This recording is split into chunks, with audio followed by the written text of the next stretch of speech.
Josh Olsopple, the head coach at Clement Performance Method. In this video, I want to go over the full online program, what to expect, how to set things up.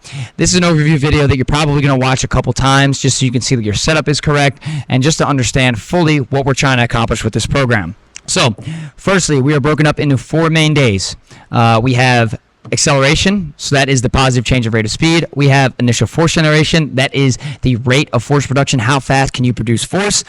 We also have center of mass management or reactive strength type of day. What we're working there is teaching how to basically use the ground and building a better relationship with the ground. We don't want to be negative with the ground. We don't want to look like we're stuck in quicksand. So we're going to build your elasticity or your rubber band system within the body so that you move more efficiently.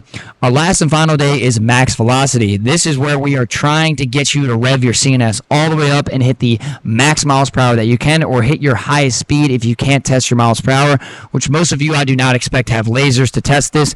We'll teach you and talk to you about how to do that and set it up in the coming videos. Day 1 of your training program is acceleration. We define acceleration as the positive change of rate of speed. The goal of this day is not only to build the physical qualities, but also the technical qualities that lead you to go from a submax or standing position to full max velocity as quickly as possible. We like to say a ball of potential energy to kinetic energy as quickly as we can. This is acceleration. Acceleration is the most coveted attribute in all of sports. Right? If you can't accelerate and you can't move your body fast in a straight line or multi-directionally, you're not worth much to your team. It doesn't matter how high you jump, how big you are. If you can't move yourself, you can't play on any field or court in America at a high level.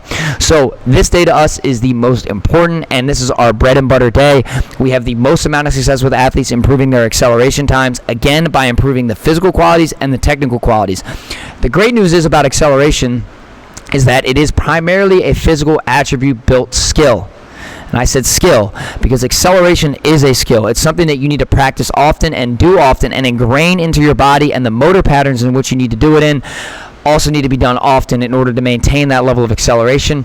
But again, the good news is that it's primarily a physical attribute. So by doing this day over and over again, we'll give you the physical ability to move and work on your mass specific force, which is basically creating force at a higher rate relative to your body mass in order to displace yourself better. Day 2 of the online program is initial force generation, or IFG. This day is centered around producing more force at a faster rate. We use the vertical leap as our gold standard of testing because the only way to jump higher is to jump faster. So if we improve your vertical leap, that means that you're producing more force in a shorter period of time relative to your body mass, meaning you displace yourself better and you have a higher rate of force production. Improving your vertical leap will also improve your acceleration because the amount of force you can actually output into the ground. If we improve your vertical leap, your 10-yard dash also improves with it because we improve the amount of force that you can put into the ground. The other thing too is in your stance, when you're starting in a 40-yard dash stance or you're starting in a stance that you are completely static or still, we call it a ball of potential energy. In order to go from potential to kinetic as fast as possible, you need a big burst of force into the ground. So if you have a large vertical leap and we improve you from a 30 to a 36, let's just say, you're producing a significantly amount of more force. So that's going to get you out of the gate a lot faster. Day 3 in the online training program is Center of Mass Management or Reactive Strength Day. We title it both in the facility. This day is geared towards building a better relationship with the ground, a much more positive relationship with the ground. I'm sure all of you have seen somebody on your team that looks like they're running in quicksand, or when they stop, they just can't get out of the ground. They're just falling into the ground, and there's no way of really coming left or right fluently. So this day is all geared towards that, and what we're trying to attack here is the elasticity and reactive strength system within the body. The elasticity system is used from tendons and ligaments and muscles. We call this like the rubber band system. You see very elastic athletes all the time, like basketball players or very good sprinters. They're very elastic, meaning they touch the ground, they get off it, they make things look very effortless and smooth. The reason it's so effortless and smooth to them is because they developed the center of mass management and reactive strength necessary in order to move and make it look effortless. And when we say effortless, what does that really mean when you break it down? It means showing less effort. And that's a result that you're going to have from this day, is now when you're sprinting or moving left to right or changing directions, it's going to be a whole lot easier on the body because now you're not going to be grinding. And what I mean by grinding is turning on the brakes and the gas at the same time, trying to be very strong in and out of cuts, in and out of movements. Now you'll be able to load efficiently. Now you'll be able to load these tendons and load the muscles and actually get a rebound or a pop effect on the way out of this. And this is, again, building the rubber band system. It's like a spring, right? If we have a very thin spring and you put a lot of force in that thin spring, what happens? You bottom out. If you have a very thick spring and you try to push it down, you get very close to the bottom, but then you let it go and it has a large amount of energy that recycles. An easy analogy for this is a car that has an old suspension. If you're driving an older car and you hit a speed bump, you feel like you fall through the floor. If you have a brand new car and you go over a speed bump, in most cases, you feel like you just float over it. And that's how we want to be when we change direction and move on the ground. You want to be very floaty, very effortless, very elastic. Day 4 of our online training program is Max Velocity. We like to say Max Velocity is the tide that raises all boats. And the reason for this is because at Max Velocity, Max V sprinting is the hardest on the central nervous system from a sequencing aspect, from the forces that you incur in each step when you run, and from a coordination aspect. It also takes a large amount of energy from the body in order to do at a very high rate. This means that you must rest at least 3 minutes, but where we want to ideally rest is 5 minutes so that we can fully recover the phosphagen energy system or the ATP necessary in order to output again at a very high rate down the track. Okay, so this is our application area. This is where we do all of our field work, our sprints, our bounds, our skips. Whatever the application work for the day is, takes place on the field here. This is your acceleration or sprint forward that you should have received. Now, you'll notice that our setup is a little bit different than probably what you're going to do. Obviously, we have the C shape going and we have wheels. You're probably not able to do that where you're at. So what you want to do here is take the back part of that cord and you're going to want to anchor it to an immovable object, obviously. You don't want to anchor it to something that can move as you're running and pull and brake. A fence will work just fine. Make sure you test it.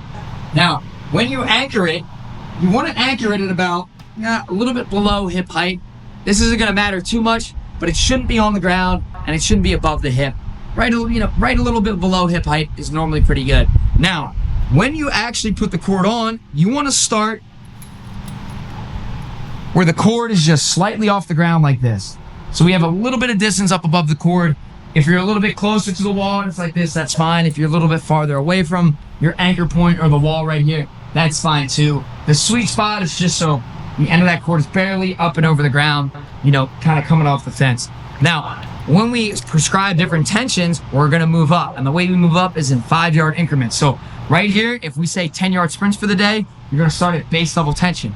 If we say medium tension sprints for the day, we're then simply going to move up about 5 yards. So now you're at the medium tension for sprints for the day. And again, if we say heavy tension, we're going to move up 5 more yards to here. Now I'm going to walk this back and make sure that you understand something.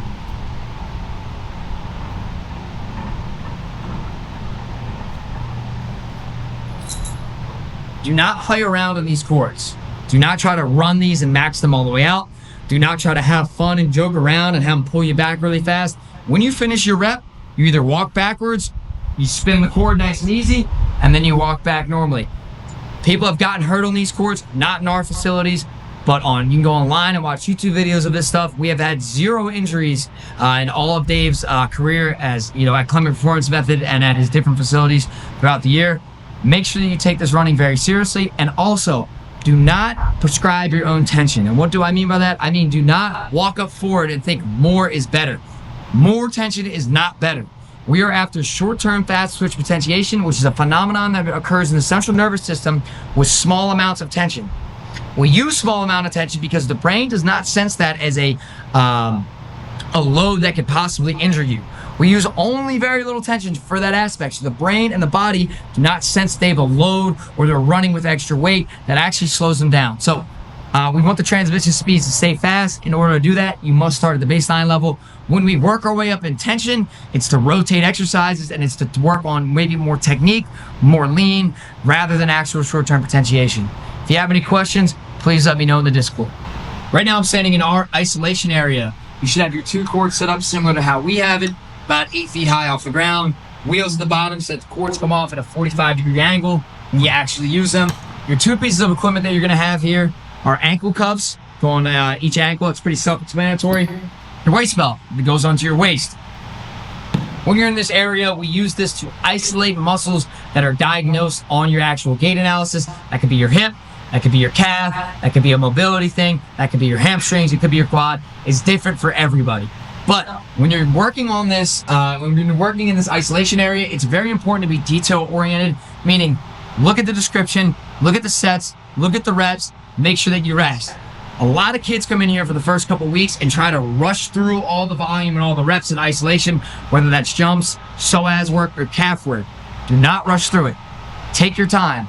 We say this all the time in KPM. Some of the best transformations that we've had are online kids that we did in the beta before you guys are getting this. And those kids had unlimited rest time. We are actually hurting our results in the facility in-house because we only have an hour to work. You guys have unlimited time in most cases. This allows you to fully rest, fully recover your phosphagen, your ATP system, in order to have the fastest contractions and have the overall best workouts.